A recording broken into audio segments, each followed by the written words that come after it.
So I've mentioned in the past couple of videos that I was interested in doing a video on serial killers. And since I have this book, I figured this would be the perfect way to do that. It's a really big, fat thing in this encyclopedia of serial killers. So it's going to be kind of hard to make a good, concise video that will cover everything that I want to cover, but I don't know, maybe I can do a part 2 type video in the future.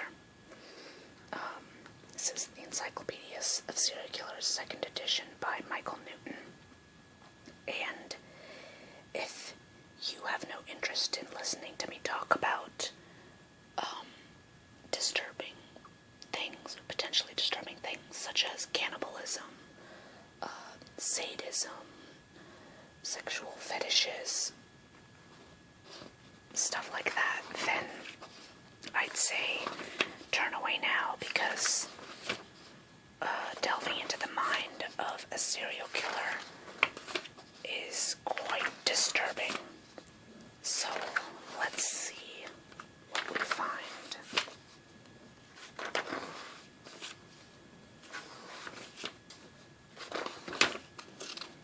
Okay, so the idea of the bad seed, that is one of the early theories of serial killers.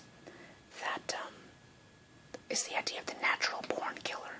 So the idea that something is innate in these people sort of fits in with the idea of, calling someone a psychopath. They were just born bad, and they will always be bad, and they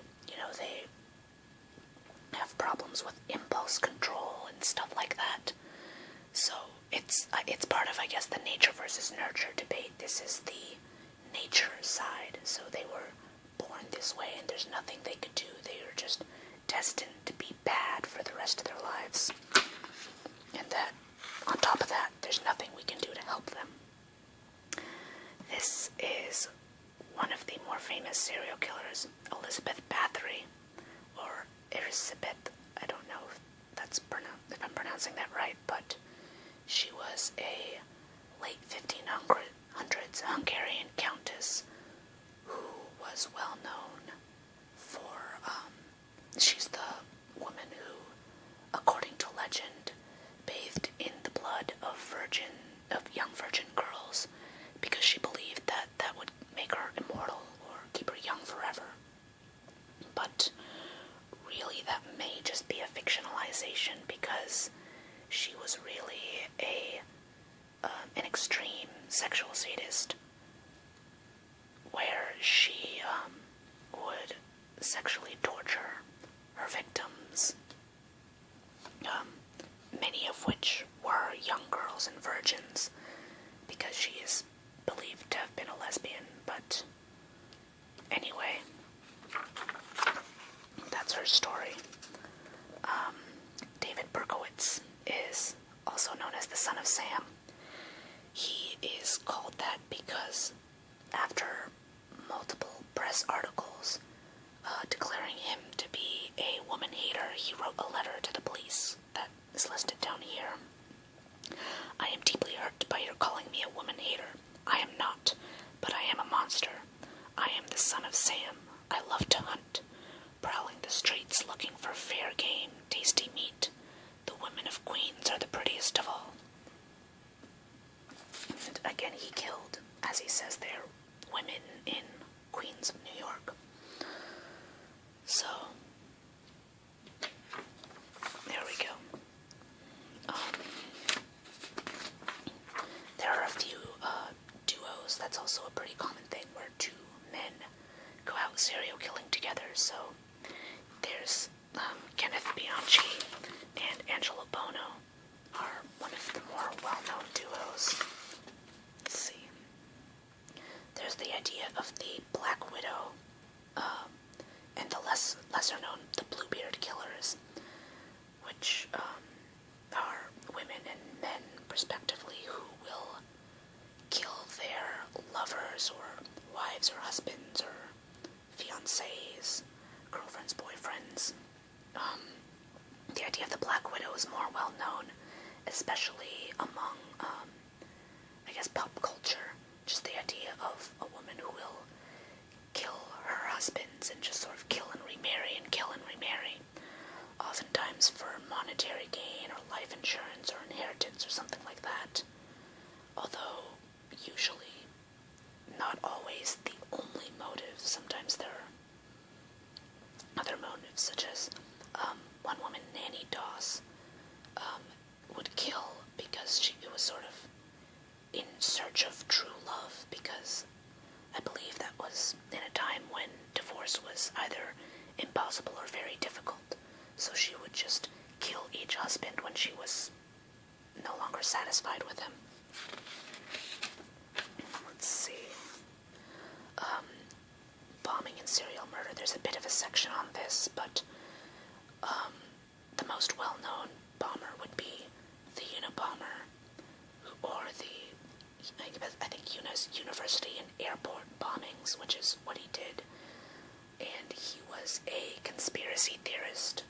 So, and I don't remember the details, but basically that was linked to why he would bomb these universities and airports. Let's see.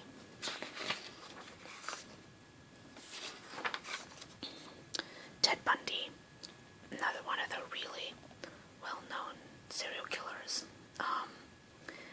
I have a separate poem on him that I intend to do in a future video. So, I don't want to say, I guess, too much about him, but basically he is commonly portrayed as a psychopath, as one of the sort of born bad killers, even though many people disagree with that idea, because he was only really a killer, or at least thought to be, after he was dumped by a woman who he almost married. So he was dumped by this woman, completely heartbroken. She influenced him to completely turn his life around. But then also he killed women who looked like her. So there's that. Cannibalism and serial murder. So that is a huge thing.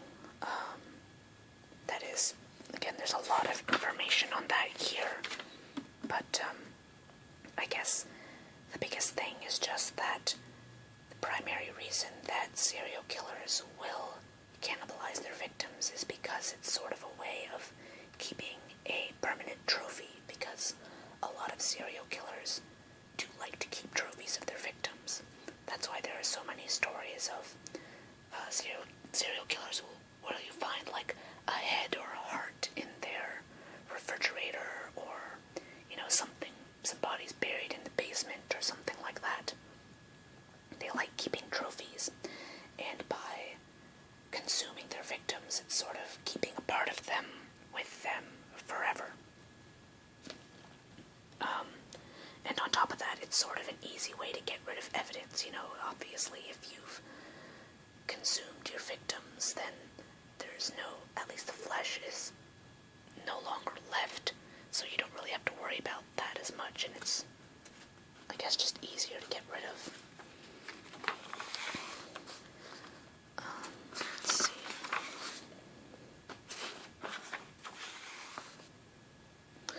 Childhood trauma is another thing that is commonly studied in association with serial murder.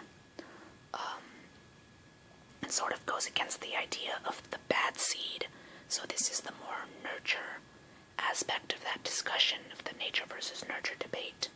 But basically, there are also many serial killers who have faced major childhood trauma, whether that's along the lines of rape or abuse or what have you.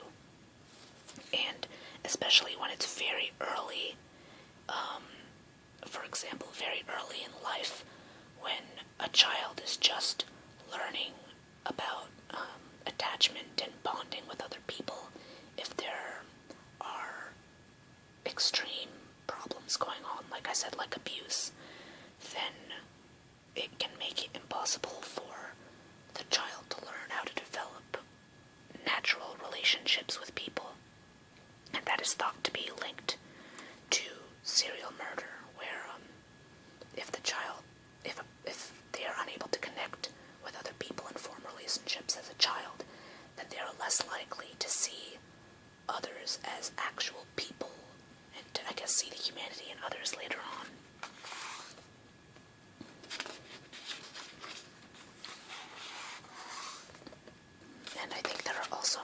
this is where trauma in the womb. So, for example, children whose mothers either drank or took drugs or faced some form of trauma, or there was damage done to the fetus. So cross-dressing in serial murder is something I'd like to bring up because I am aware that it is hugely popularized in movies such as Silence of the Lambs, Psycho, I think they have Dress to Kill listed here, and I did just do a video on Silence of the Lambs where I believe I mentioned this, but it does bear repetition that there is no or very little of a real link between transvestitism and serial murder. And even in Silence of the Lambs, they mention that, and they make a big deal of it in the book, that Buffalo Bill is not actually a transvestite. You know, he is a depraved human being, a guy who wants to be anyone but himself. And that's where the whole, building a woman's suit and wanting to be a woman comes in. It's because he feels like he does not fit into our world, and like there is part of him that he needs to, part of him missing, and he's sort of doing anything that he can to fill that void. So, yeah, it's more often used as a plot device, although there are links. So, for example, the idea of Buffalo Bill building a woman's suit, that is something that serial killer Ed Gein has done. And I think he will show up later in this, if we make it far enough. I don't know how far we'll make it, considering this is, 13 minutes, and I'm only at C. But we will see how far we get. Jeffrey Dahmer is well known for being a gay cannibal serial killer, where he would sort of pick up teenage runaways, male prostitutes on the side of the road, and even just young guys at gay bars. One story about him that is very telling is that one of his victims actually managed to, or attempted to escape. He got out of the house, and he was naked and confused and covered in bruises, and he ran into a police officer. But Dahmer chased after him and managed to convince the police officer that they were just lovers and they were having a lover's quarrel. And so the police let him go, and of course he then took the boy back inside and killed him. But it's scary to think of, how Jeffrey Dahmer so quickly went from killer to someone who is, articulate enough and manipulative enough to get away with something like that, to convince a police officer that, of something like that. And that, in addition to the fact that he was often seen dissecting and killing animals as a child, are two reasons why he is sort of associated with the natural-born killer theory. He's sort of exemplified as, I guess, he's in some ways the ultimate example of the pop culture idea of the serial killer. Just very alternative, being, gay, cannibal, this, that, the other. He also, was not only cannibal, but he also kept trophies of his victims. Like, there was a heart found in his refrigerator, for example. So because of that, he is very well known.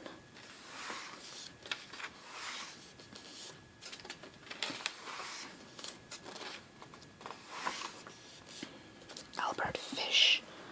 Let's see, I know a little bit about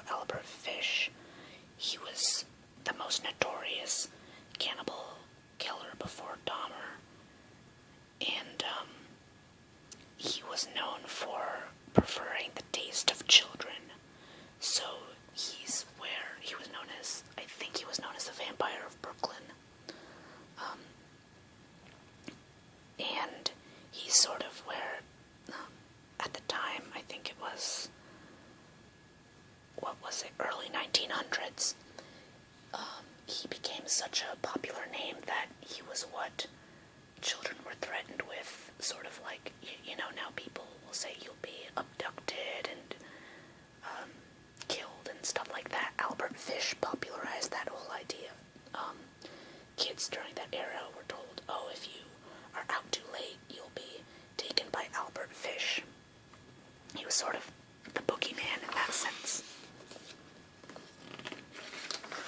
Let's see.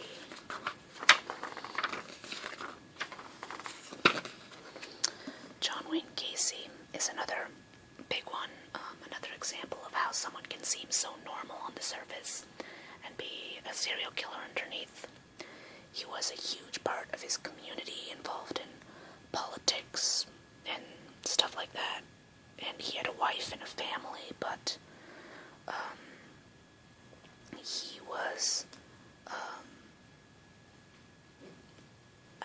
as the story goes, he was a closet homosexual. And again, I don't like these associations with certain alternative communities, specifically the LGBT community and serial killers, but these do tend to become the more well-known stories because these serial killings all happened in a time when it was far more taboo to be gay. So, for example, John Wayne Gacy, he was married, he had a family, his public life was perfect, but secretly he was gay, and because he felt the need to repress that, he got it out of his system by sleeping with men on the side, and that turned into killing these men and burying the bodies so that he wouldn't have to, I guess, admit this to the outside world. And as this became worse and worse, his family life fell apart. He moved into his own, he had to live by himself, and he would bury the bodies in his basement. And he's one of the examples where it very much seemed like killing was not what he wanted to do. It's what he felt like he had to do to get away with what it was that he was doing, to get away with his lifestyle. That would be John Wayne Gacy. And there's no picture of him as it here, but he's also known because he would often dress up as a clown for children's birthday parties, stuff like that. He was known as Pogo the Clown. So, he was often, after his arrest, called, like the Killer Clown. And somewhere back here, there is a picture of some of his artwork.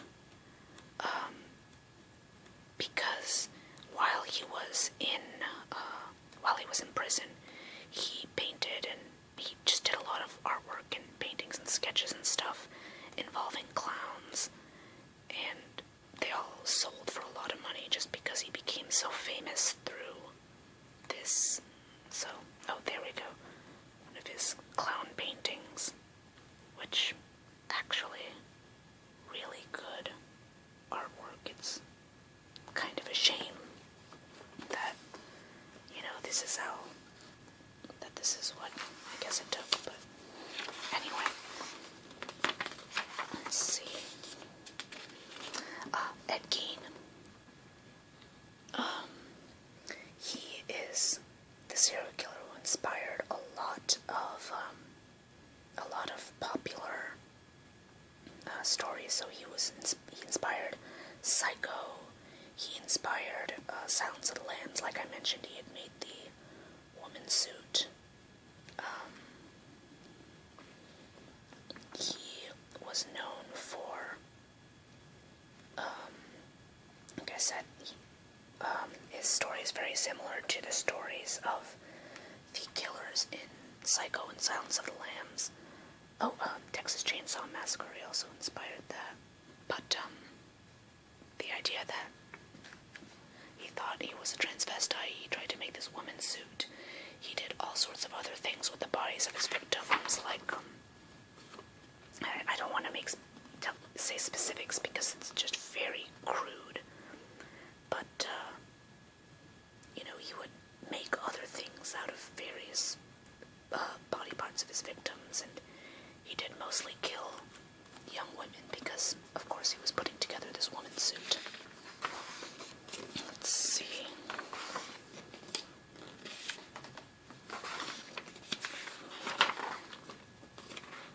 I don't know much about these guys, otherwise I would say more.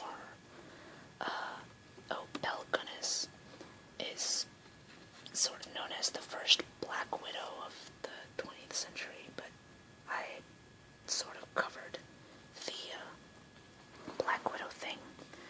There's groupies, so serial killer groupies, sort of tied to, they mentioned Charles Manson here, but the most well-known is Ted Bundy, who received love letters while he was on death row. Women would, appear to look like his victims, wearing their hair long and parted, and in fact he did finally marry one and managed to somehow father a child. I guess, here it says via artificial insemination, so I guess that makes sense. But, yeah, and then the couple that I mentioned earlier, the Hillside Stranglers, Kenneth Bianchi and Angelo Bono, have also married these serial killer groupies. There are numerous other examples. It's a bit strange, not really something I understand, despite the fact that I do find it interesting to study these people.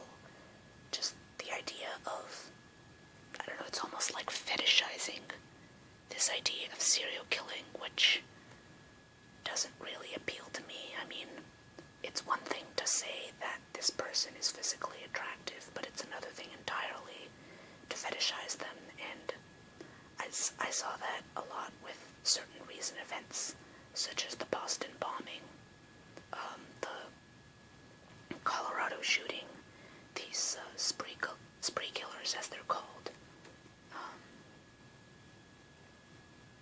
who have killed multiple people, but in one event, rather than serial killers who kill one time, another time, another time, another time. Anyway, those are the two, I think, most recent examples that I could think of where someone who has killed people becomes almost fetishized, where, and I've mostly seen this via the internet, but, people sort of revere them, which is very strange to me. And I don't know, maybe it's because I study them and I know so much about how they work and why, whereas, I don't know, I guess maybe it's that they are attracted to that certain level of dominance and power, but I don't know. Anyway, I think I'm gonna end this here, since this is almost a 25-minute video, and I think after G is a good place to stop.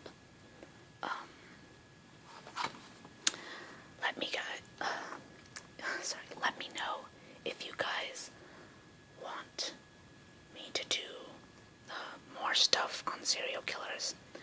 I know there are a lot of well-known serial killers who I did not cover just because their names are later in the book. So, like, this is Jeffrey Dahmer here.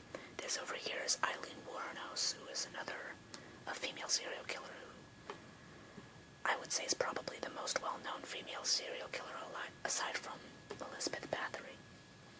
I don't know why I can't talk today.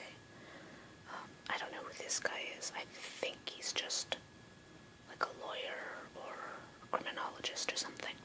But let me know if you guys want me to do more on this, or if you want to know more about a specific serial killer or phenomenon. I do have an entire book on Jack the Ripper, who